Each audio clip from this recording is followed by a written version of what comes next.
Taking a look at the 2018 Ordinary Level Design and Communication Graphics Section A Short Questions.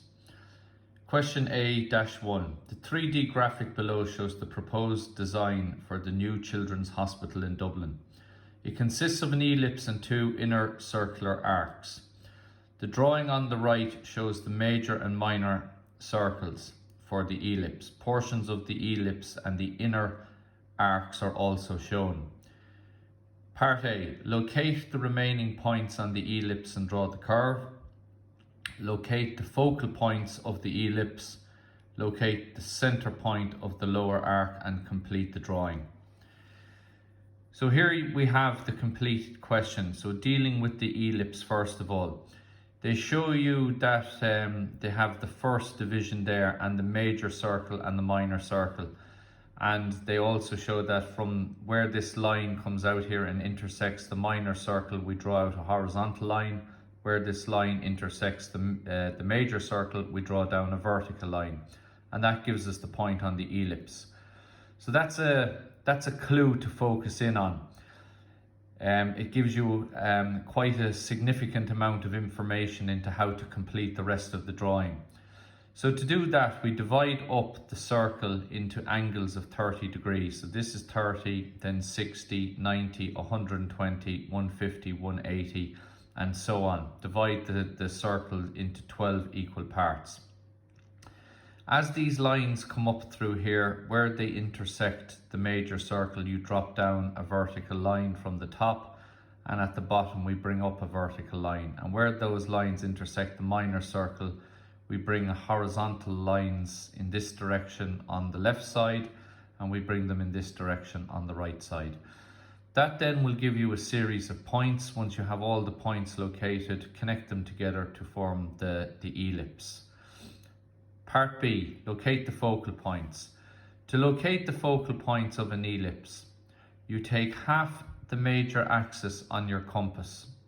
So you place the point of your compass here at the center and you take half the major axis.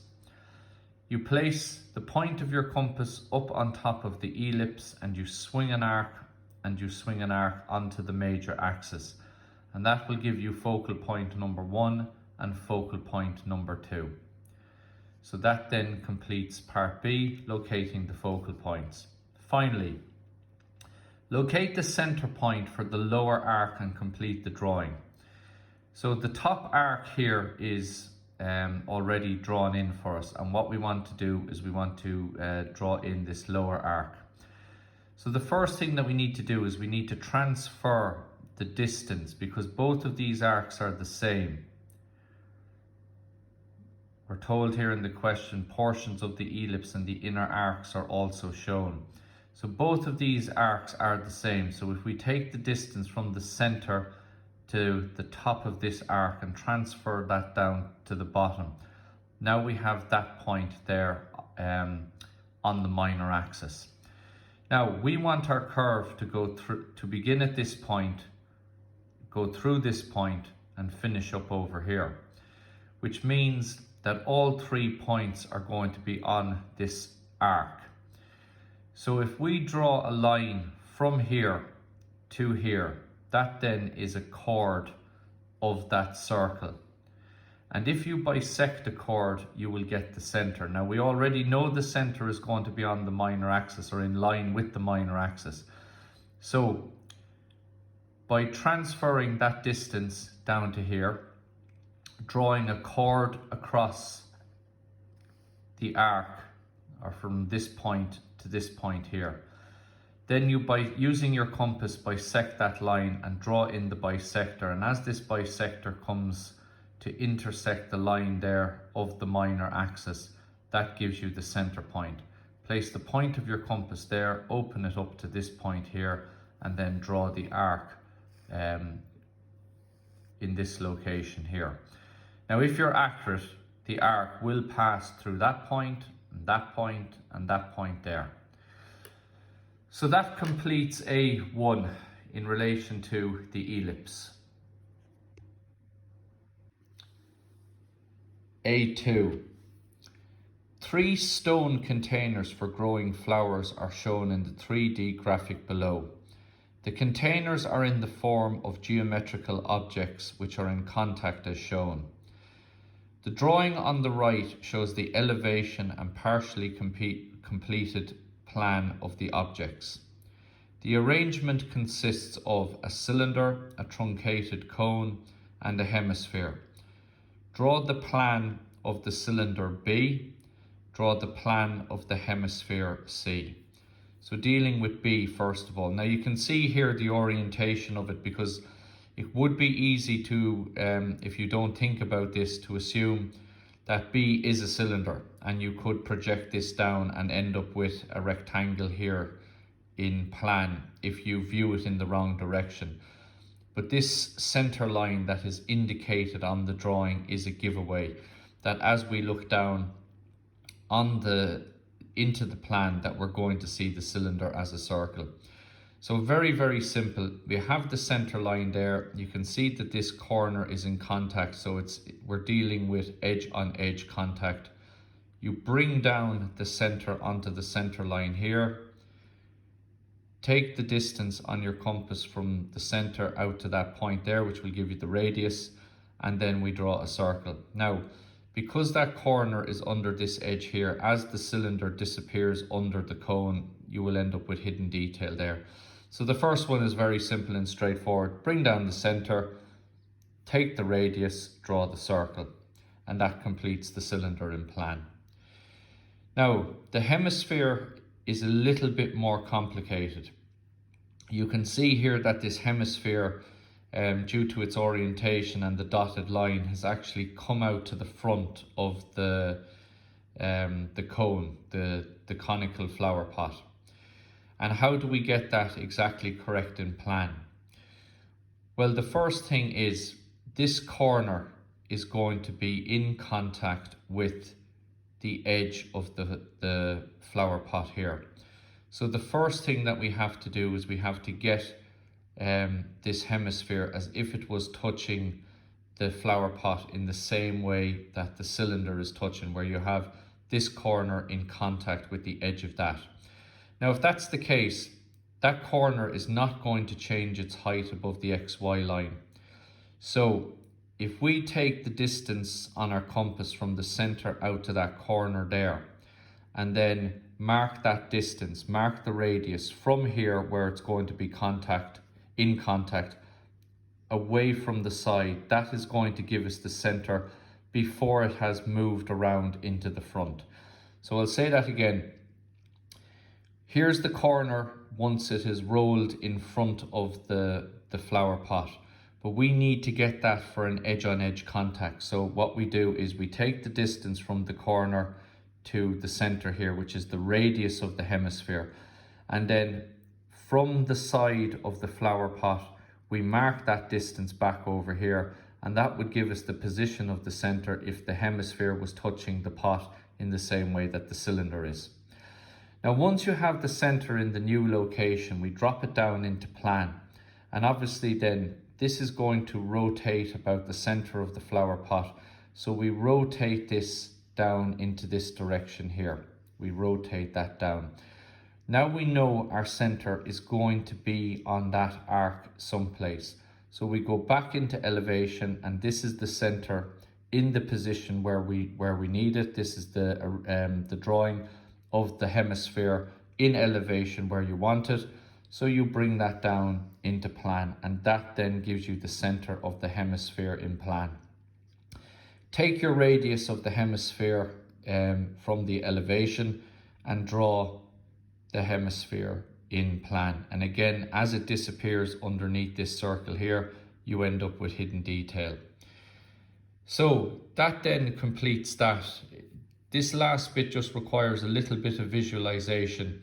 The main mistake that individuals will make is just bringing down the center and just randomly drawing a circle here, which is obviously going to be wrong. You have to deal with edge on edge contact. You have to get the hemisphere in a situation where that corner is touching the edge of the flower pot, so you can find out exactly how far the center is away from the edge of the flower pot. Once you have that established, you drop it down and then rotate it into the position that you want. So that then completes A2. Question A-3. The image below shows the Mary McAleese Boyne Valley Bridge, a suspension bridge across the River Boyne in County Meath. The drawing on the right shows the plan and a partial completed perspective view of the concrete tower part of the bridge. Complete the perspective drawing of the bridge tower. Now this is relatively straightforward. A lot of the lines are already included in this for you. So this corner here is not indicated. So what do? The corner is already brought into the spectator. So where this line intersects the picture plane, we drop that down at 90 degrees to the picture plane, and that will give us this corner here. Now this line was already drawn in for you a small bit, so we just drop that down onto this line, which is traveling over to VP2, and then from here we draw up a line, and then that completes that side of the bridge tower. Now inside here we have this line to find, and then once we have that done, that completes the drawing. So the obvious thing to do is it's going to be in line with this corner here. So if we let that corner go over to VP1, where that line intersects the ground, gives us the starting point of this line going up here. So we need to find a point where this line is traveling to, and that can be done very, very easily by, we know it's in line with this square area is the top portion of the bridge tower. So I line up this corner with the spectator and bring it into the spectator. Where it cuts the picture plane, I bring it down parallel to the rest of these projection lines. And I know it's going to be in line with this external edge. So that external edge I bring back to VP2. And as this line comes down, that gives me that point in there. So just focus in on this. So here's our line coming down from the elevation, and it intersects there at that point there. And then what we do is we draw a line from the point that we found on the ground, and that line is heading to that point of intersection between those two lines. That completes the bridge tower, and that completes question A-3. Finally, A-4. The image below shows a concertina. The instrument is hexagonal in cross section. The plan, elevation and partially completed end view of the instrument are also shown. Complete the end view and draw the true shape of the end of the instrument. So the first thing is getting the end view correct. Now they have a large amount of the lines already put in, and what they've done here is they've rotated them. You could bring them up at 45 degrees, there's nothing wrong with that, it would be correct, but we will keep this to the same orientation that it has been given in the question. So with the point of the compass here, all corners of intersection, bring them onto this common line, and then we rotate them, point of the compass here, and you rotate them up into the end view. Now, dealing with this side here, because this is the side that we're going to see. So this is obviously the outer edge of the hexagon. These 2 points are the top, but also they're the bottom, and then this is the outside edge. So when we bring this point here, this is going to be up this height here. So as that line comes across and it's on that arc there, and we bring it up, that gives us that outside point there that we're looking for. This here is representing the top and the bottom. So as that line comes into here and is rotated around, gives us a point there at the bottom and the top. And then we draw a line from here up to there, back to that point. And then because we're in this position looking in at the plan, that is the surface that we can see. This is going to be the surface then that we can see. So again, it's the same thing. There's the external corner as it's rotated around, gives you a point there. This is the top and bottom corner as it's rotated around, will give us a point on the bottom and a point on the top. And because we can see those lines, those lines will be indicated as hidden detail. And finally, because we have a definite line where two surfaces are meeting, this is going to be a heavy line here, but also we have this corner coming on to this position here. You cannot see that edge, so that's going to be a hidden detail line. So going back to the previous part of the question, we have a heavy line here defining that edge and then a hidden detail line here. Finally, the last part, draw the true shape of the end of the instrument. Now the end of the instrument is obviously going to be hexagonal in shape. There's two ways that we can do it. So we'll look at this first one here, where you can see I have this blue hexagon drawn in elevation. And this is solved by rebatment, where we imagine that that corner there is the hinging point. So I put the point of my compass on that point and I swing that corner around, swing this corner around and swing this corner around. And what that has done, it has basically moved the end surface around like a gate, so that now we are now looking at that surface at 90 degrees, which means when we project that up into elevation, we will see its true shape. So this corner remains fixed, as you can see there. The true shape remains attached to that corner. That point has a point on top and on the bottom, so we get a point on top. We get a point on top and we get a point on the bottom. When we swing this one around again, will correspond to a point on the top surface and the bottom surface. So there's a point on the bottom surface and the top surface. And finally, this is the extreme point here at this level here. So once we find all of those points, we connect them together, and then that gives us that blue hexagon there is the true shape of the end of the musical instrument, the concertina. Now, that's one method of doing it. Another method of doing it is just if we imagine that we're looking in this direction here, that if we look directly in line with the end of the concertina and then project up in this way. So we extend up that edge and all these lines here, bring up those projection lines and establish an auxiliary elevation. Draw your XY line, and because we're projecting from plan, this is going to be an auxiliary elevation. We take our heights from the elevation here, this height and this height, and apply them up here.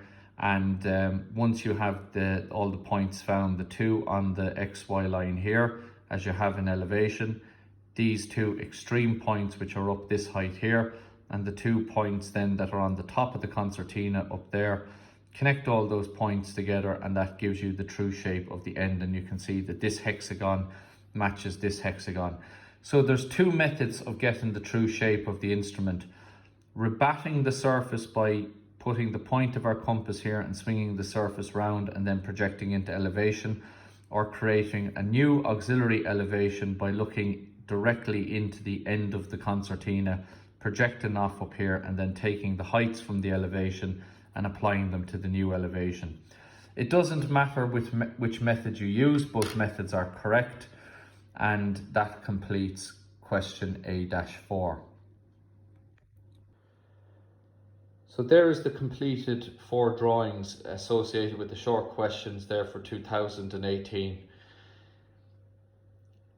In the exam, you have to answer 3 out of 4 questions, and it is recommended that you answer only 3 out of the 4.